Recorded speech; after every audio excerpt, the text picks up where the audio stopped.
Look at this user analyzing a digital human skeleton. Virtual reality is the creation of an artificial, computer-generated, three-dimensional environment that a person experiences through targeted sensory stimuli, primarily sight and sound. Achieving presence, the physiological conviction that you are occupying a non-existent space, requires a data processing loop capable of tricking the human brain in real time. Modern VR operates as a real-time, closed-loop computational feedback system. It captures physical human action, processes it, and generates a precise digital reaction within milliseconds.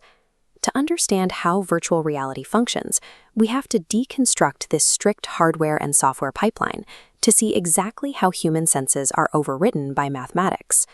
The attempt to engineer alternative realities predates modern personal computing. In the 1950s, devices like the Sensorama used mechanical systems to simulate 3D environments, complete with stereo sound and even artificial smells. By 1968, computer scientist Ivan Sutherland and his student Jering Lanier evolved the concept with the Sword of Damocles. It was the first true head-mounted display, proving that basic, computer-generated 3D graphics could be suspended directly in front of a user's eyes. Through the 1980s, government and military organizations like NASA pushed the technology forward. They built massive, expensive computational simulation environments to train astronauts and pilots for high-stakes scenarios. The commercial gaming industry attempted to capitalize on this in the 1990s. Companies like Nintendo and Sega released consumer headsets, but the limited processing power and graphics capabilities of the era caused extreme latency, leading to widespread motion sickness. The technology lay largely dormant until the 2010s. The mass production of smartphones provided cheap, highly accurate positional sensors, while exponential leaps in CPU and GPU processing power finally made low-latency tracking viable for consumers. This image displays the diverse ecosystem of head-mounted displays that emerged from that hardware convergence, ranging from affordable mobile shells to high-end tethered rigs. These historical bottlenecks, from the weight of early displays to the lag of 90s graphics, highlight that immersion depends on the efficiency of the underlying data architecture. To succeed, the system must process information faster than the brain can detect the delay. This circular flowchart maps the four foundational components of VR architecture: input processor, simulation processor, world database, and rendering processor. The loop begins at the input processor, the intermediary system capturing raw physical actions and translating them into a format the computer can parse. This capture is handled by trackers and optical sensors. External cameras or inside-out sensors built directly into the headset map the user's head, hand, and full body movements across physical 3D space. Internally, the hardware uses an inertial measurement unit, or IMU. Gyroscopes measure rotational movement when you turn your head, while accelerometers calculate linear motion when you step forward. Specialized input peripherals, like digital gloves or physical props, embed flex sensors and pressure plates to capture nuanced interactions, reading exactly how tightly a user grips an object. The input processor aggregates these disparate analog signals: the video feeds from the cameras, the orientation data from the IMUs, the tension from the flex sensors, and standardizes them into strict mathematical coordinates.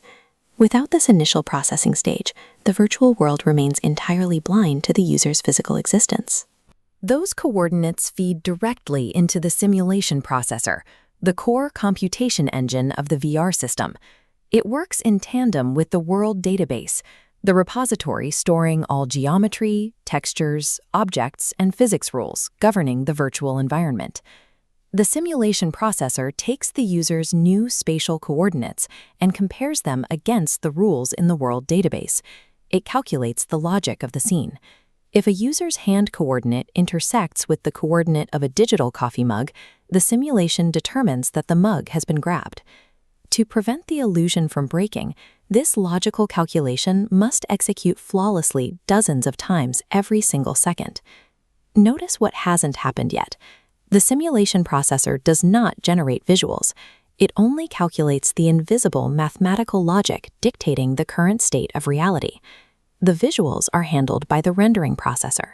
Its job is transforming the 3D scene data calculated by the simulation into a two-dimensional grid of pixels.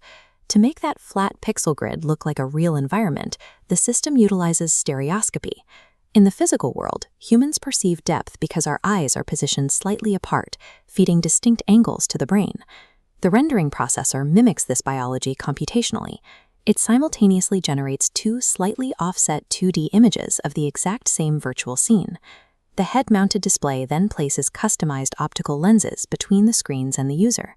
These lenses distort the flat images, forcing the brain to stitch the offset perspectives together into a cohesive three-dimensional environment. But visual output alone is insufficient. The system synthesizes 3D spatial audio and haptic vibrations, synchronizing perfectly with the visual render, so a digital impact yields a physical sensation. When those output devices fire their signals back to the user's eyes, ears, and hands, the loop closes. Thus, a physical movement translates into mathematics, processes through a database, and returns as a biologically convincing illusion. This line graph maps out how manipulating the power and complexity of this pipeline creates different classifications of virtual reality. At the lower end are non-immersive and web-based VR.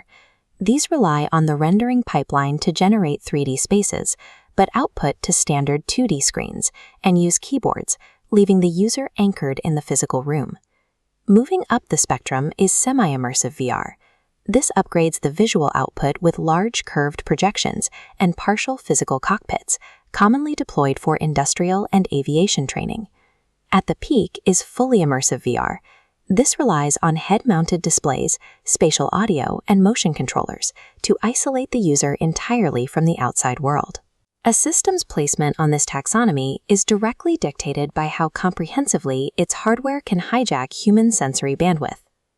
The final evolution of this architecture moves beyond isolation and into augmented and mixed reality.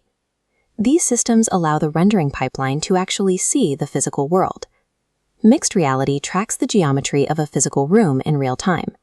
It processes that data so calculated 3D digital objects can convincingly interact with real-world physics and furniture.